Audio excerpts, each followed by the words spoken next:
بسم الله الرحمن الرحيم سبح اسم ربك الأعلى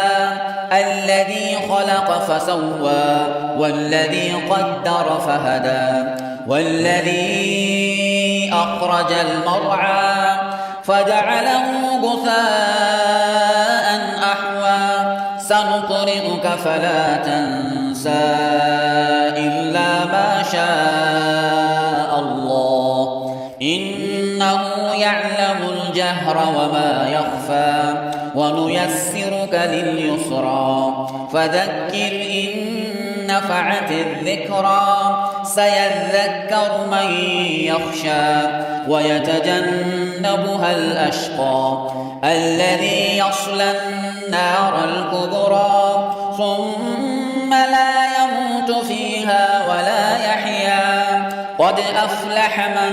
تزكى وذكر اسم ربه فصلى بل تؤثرون الحياة الدنيا والآخرة خير وأبقى إن هذا لفي الصحف الأولى صحف إبراهيم وموسى بسم الله الرحمن الرحيم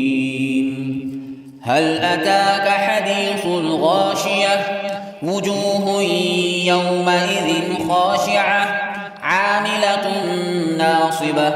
تصلى نارا حامية تسقى من عين آنية ليس لهم طعام إلا من ضريع لا يسمن ولا يغني من جوع وجوه يومئذ ناعمة لسعيها راضية في جنة عالية لا تسمع فيها لاغية فيها عين جارية فيها سرر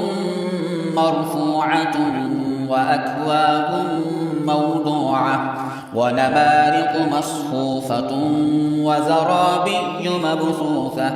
أفلا ينظرون إلى الإبل كيف خلقت وإلى السماء كيف رفعت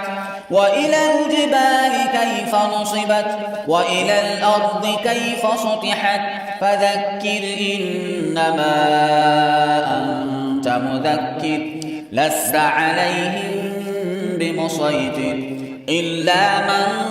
تولى وكفر فيعذبه الله العذاب الأكبر إن إلينا إيابهم ثم إن علينا حسابهم